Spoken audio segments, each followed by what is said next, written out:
ವರ್ಷದಂತೆ press club ವತಿಯಿಂದ ವಾರ್ಷಿಕ ಕ್ರೀಡಾಕೂಟವನ್ನು ಹಮ್ಮಿಕೊಂಡಿದ್ದು ಈ ಕಾರ್ಯಕ್ರಮದಲ್ಲಿ ಉಪಸ್ಥಿತರಿರ್ತಕ್ಕಂಥ ಪೊಲೀಸ್ ಮುಖ್ಯಾಧಿಕಾರಿಗಳಾಗಿರ್ತಕ್ಕಂಥ ವಿಕ್ರಮ್ ಆಮ್ಟೆ ಅವರೇ, ಮಾಜಿ ವಿಧಾನ ಪರಿಷತ್ ಸದಸ್ಯರಾಗಿರ್ತಕ್ಕಂಥ ಗಾಯತ್ರಿ ಶಾಂತೇಗೌಡರವರೇ, ಪ್ರೆಸ್ ಕ್ಲಬ್ನ ಅಧ್ಯಕ್ಷರಾಗಿರ್ತಕ್ಕಂಥ ಚಂದ್ರೇಗೌಡರವರೇ ಹಾಗೂ ಪ್ರೆಸ್ ಕ್ಲಬ್ನ ಎಲ್ಲ ಪದಾಧಿಕಾರಿಗಳೇ, ಎಲ್ಲ ಆತ್ಮೀಯರೇ, ಪ್ರೆಸ್ ಕ್ಲಬ್ ವತಿಯಿಂದ ಪ್ರತಿ ವರ್ಷ ವಾರ್ಷಿಕ ಕಾರ್ಯಕ್ರಮ ಮಾಡೋದು. ವಾರ್ಷಿಕ ಕಾರ್ಯಕ್ರಮದ ಪ್ರಯುಕ್ತ ಈ ಒಂದು ಕ್ರೀಡಾ ಕಾರ್ಯಕ್ರಮವನ್ನು ಹಮ್ಮಿಕೊಂಡಿದ್ದು, ವಾರ್ಷಿಕೋತ್ಸವ ಹಾಗೂ ಕ್ರೀಡಾ ಕಾರ್ಯಕ್ರಮದ ಶುಭಾಶಯಗಳನ್ನು ಸಲ್ಲಿಸ್ತಾ ಈ ವಾರ್ಷಿಕೋತ್ಸವದ ಪ್ರಯುಕ್ತ ಕ್ರೀಡೆಗಳನ್ನ ಆಡೋದ್ರ ಮುಖಾಂತರ, ಏಕೆ ಅಂತೇಳಿದರೆ ಪತ್ರಕರ್ತರು ಭಾಳ ಒತ್ತಡದಲ್ಲೇ ಇರ್ತಾರೆ.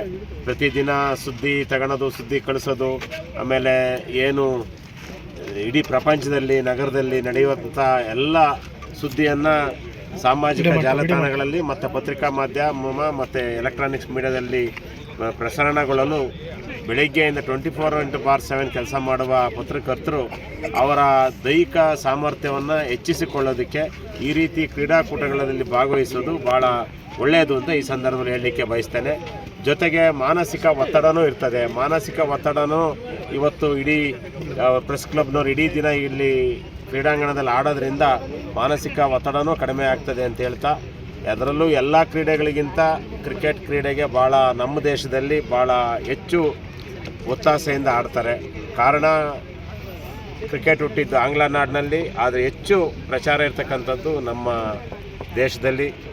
ದಾಖಲೆಗಳ ಮೇಲೆ ದಾಖಲೆಗಳನ್ನು ಮಾಡಿರ್ತಕ್ಕಂಥ ಕ್ರಿಕೆಟ್ ಪಟುಗಳು ನಮ್ಮ ದೇಶದಲ್ಲಿದ್ದಾರೆ. ಅದು GR ವಿಶ್ವನಾಥಿಂದ ಹಿಡಿದು ಈ ಮೊನ್ನೆವರೆಗೂ KL ರಾಹುಲ್ವರೆಗೂ, ಅದು ದ್ರಾವಿಡ್ ಇರ್ಬೋದು, ಟೆಂಡೂಲ್ಕರ್ ಇರ್ಬೋದು, ಕೊಹ್ಲಿ ಇರ್ಬೋದು, ಎಲ್ಲ ಘಟಾನುಘಟಿ ವಿಶ್ವಕಪ್ನ ಗೆಲ್ಲುವಂಥ ಆಟಗಾರರು ನಮ್ಮ ದೇಶದಲ್ಲಿದ್ದಾರೆ.